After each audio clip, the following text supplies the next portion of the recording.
오늘 우리가 볼 말씀은 열왕기하 18장 26절부터입니다. 26절에서 37절까지의 말씀 보도록 하겠습니다. hil기야의 아들 엘리야김과 셈나와 요아가 랍사게에게 이르되 우리가 알아듣겠사오니 청하건대 아람말로 당신의 종들에게 말씀하시고 성에 있는 백성이 듣는 데서 유다말로 우리에게 말씀하지 마옵소서. 랍사게가 그에게 이르되 내 주께서 네 주와 네게만 이 말을 하라고 나를 보내신 것이냐.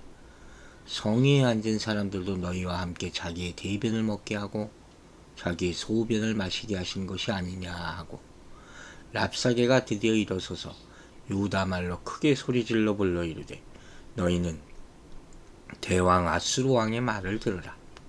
왕의 말씀이 너희는 히스기야에게 속지 말라. 그가 너희를 내 손에서 건져내지 못하리라. 또한 히스기야가 너희에게 여호와를 의뢰함을 하라 함을 듣지 말라. 그가 이르기를 여호와께서 반드시 우리를 건지실지라. 이 성읍이 아수르 왕의 손에 함락되지 아니하게 하리라 할지라도 너희는 히스기야의 말을 듣지 말라. 아수르 왕의 말씀이 너희는 내게 항복하고 내게로 나아오라. 그리하고 너희는 각각 그의 포도와 무화과를 먹고 또한 각각 자기의 우물에 물을 마시라. 내가 장차 와서 너희를 한 지방으로 옮기리니 그곳은 너희 본토와 같은 지방, 곧 곡식과 포도주가 있는 지방이요 떡과 포도원이 있는 지방이요 기름나는 감람과 꿀이 있는 지방이라. 너희가 살고 죽지 아니하리라.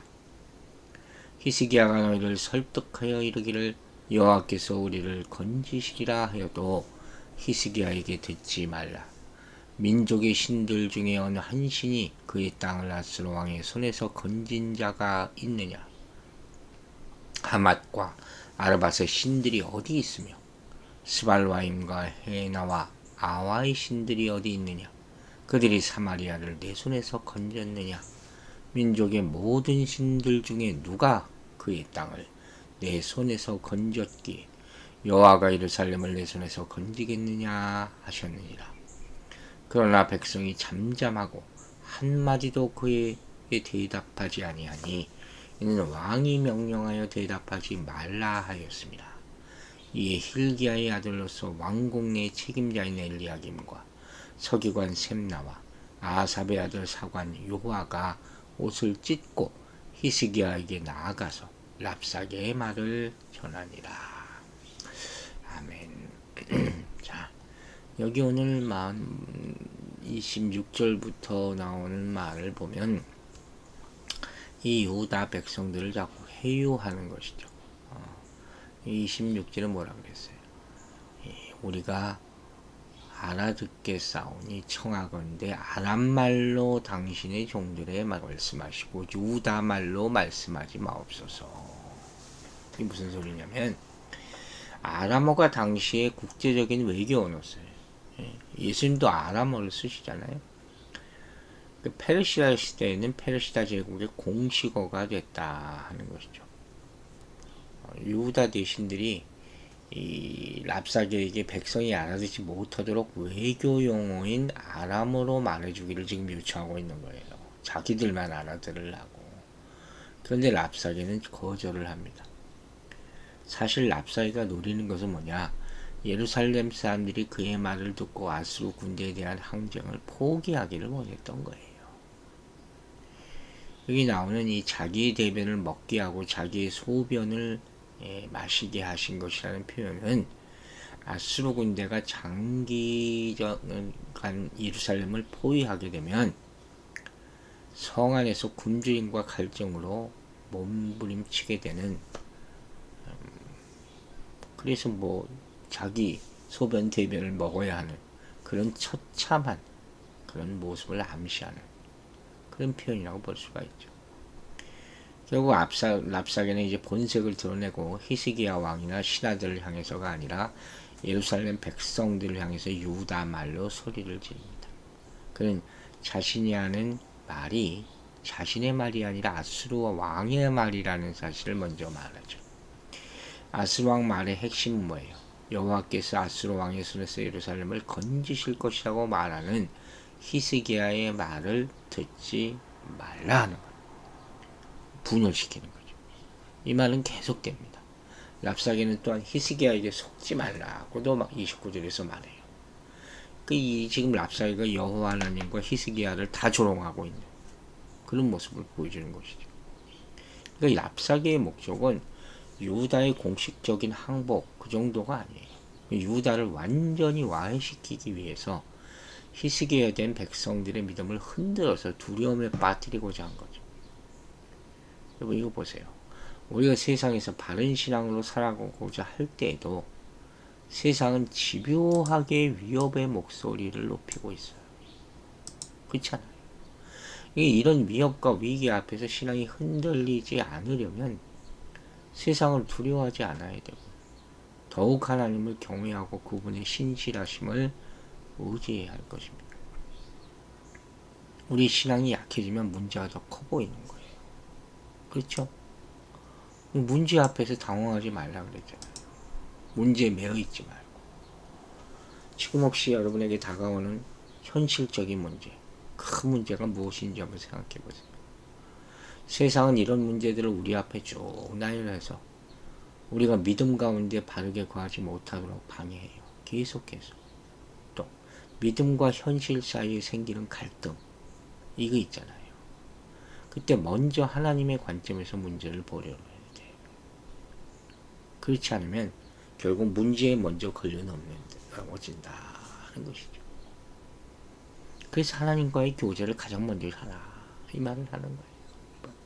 현실의 무게에 눌리고 사람의 눈치를 살필 것이 아니라 하나님이 이 문제를 어떻게 바라보실지 먼저 생각해 보세요. 현실보다 문제보다 크신 하나님이 바로 우리 하나님임을 기억하시기 바랍니다. 31절부터 내용을 보면 예루살렘 백성을 회유하는 여기 너희는 히스기야의 말을 듣지 말라. 지금 이 말씀이 나오잖아요. 랍사게는 이 아수르 왕의 말이라고 하면서 너희는 내게 항복하고 나오라 하는 거죠. 여기서 항복하라는 것은 예물을 바치라는 의미예요. 나오라 라고 말하는 게 더 적절하다고 할 수 있죠. 결론적으로 예물을 가지고 나와서 항복하라는 거예요. 그래서 그러면 잘 살 수 있게 해줄 것이라고 이렇게 말하는데 내용이 그렇게 특별하지는 않아요. 뭐라고 돼 있어요? 그의 포도와 무화과를 먹고 또한 각각 자기의 우물을 마시라. 그러나 농부에게는 농사 지을 수 있는 땅을 준다는 말이 솔깃한 말이면 틀림없죠. 그동안 유다에서는 권력가 부자들이 약자나 가난한 사람들의 땅을 빼앗고 착취하는 일이 종종 있었기 때문에 랍사게의 이러한 말은 백성을 동요하게 만들 수 있었다는 것이죠. 또한 평화 시에는 대단해 보이지 않는 내용이지만 포위된 상태에서 언제 멸망할지 몰라서 불안에 떨고 있는 예루살렘 백성에게는 이러한 말이 정말 솔깃하게 들릴 수 있었다는 거예요. 너무나 많은 전쟁을 겪어온 유다 백성은 이렇게 평범하고 안정된 삶을 최상의 희망으로 여기며 살았을 거예요. 그렇지 않겠습니까? 계속 전쟁 가운데 있으면 그냥 전쟁이 끝나기만 바랄 수밖에 없는, 그죠? 여기 나오는 우물이라는 단어는 때로 아내를 비유라는 말로 사용되죠. 그래서 각자의 자기의 우물을 마신다라는 표현은 가족과 더불어 단란하게 산다 이렇게 표현할 수도 있을 거예요. 그런 의미라는 거죠. 잠언 5장 15절에는 이 표현이 남편에게 아내에 대한 의무를 지키라는 의미로도 사용되죠. 어쨌든 그리고 나서 랍사게는 예루살렘 사람들을 아수르 제국의 다른 지역으로 이주시킬 것이라고 합니다. 이게 궁극적인 목적이에요. 이주 정책. 사마리아를 함락하고 이스라엘 백성을 아수르 여러 지방으로 이주시킨 것과 같이 예루살렘 백성에게도 동일하게 행할 것이다 하는 거죠. 이는 점령 지역에서 반란이 일어나지 못하게 하려는 목적도 있었지만 또 다른 목적은 뭐예요?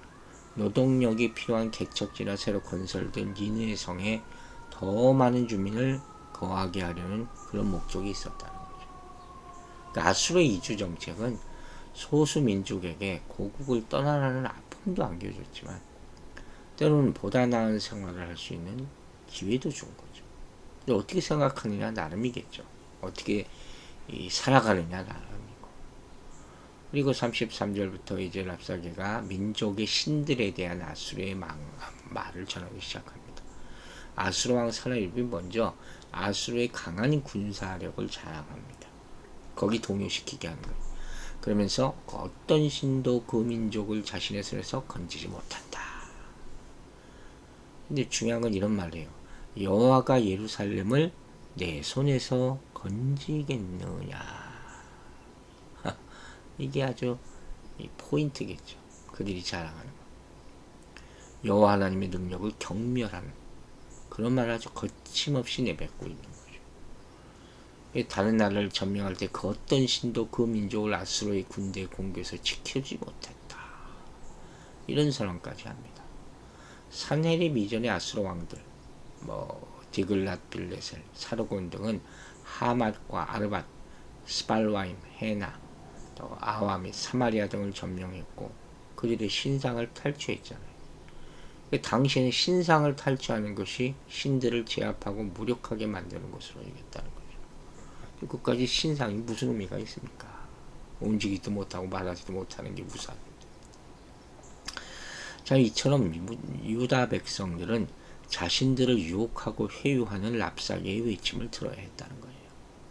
랍사게는 하나님이 구원해 주실 것이라고 하는 히스기야의 말을 믿지 말고 아수르에게 항복하라. 이렇게 유혹합니다. 그러면 풍족히 먹고 마시며 좋은 곳에 거할 수 있다. 여러분 같으면 어떡하겠어요? 또 유다의 하나님을 그저 민족 신들 중 하나로 여기면서 다신론자죠. 여호와 하나님이 유다를 아수르 왕의 손으로부터 구원해 줄 수 없다. 이렇게 경고하는 거예요. 계속 이런 얘기가 나오잖아요.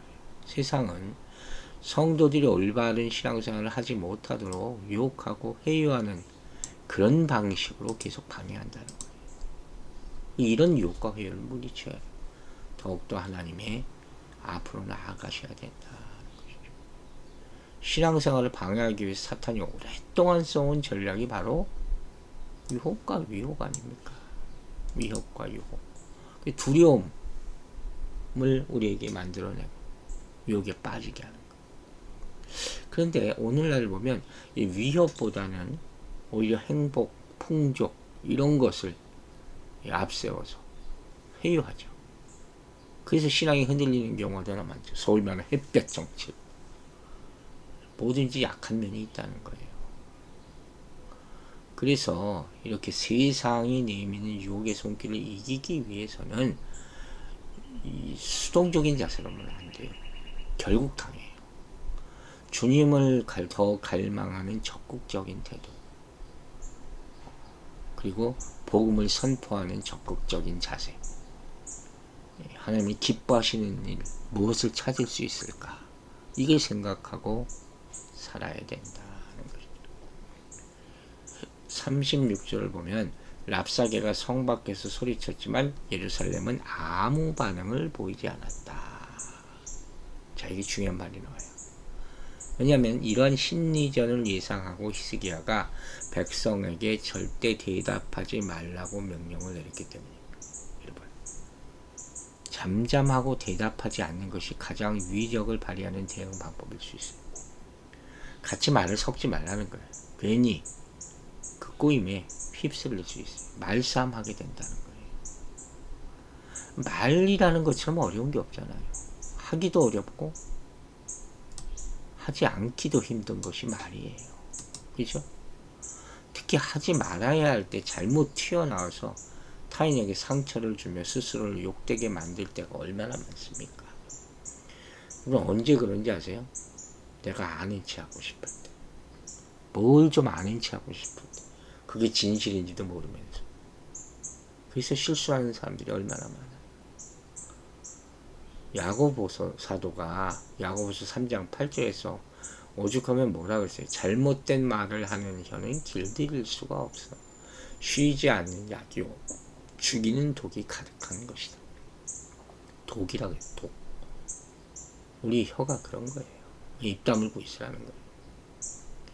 이렇게 랍사게는 이 본문에서 말로 모독과 악독과 살인과 왜곡하는 죄를 저지르고 있다.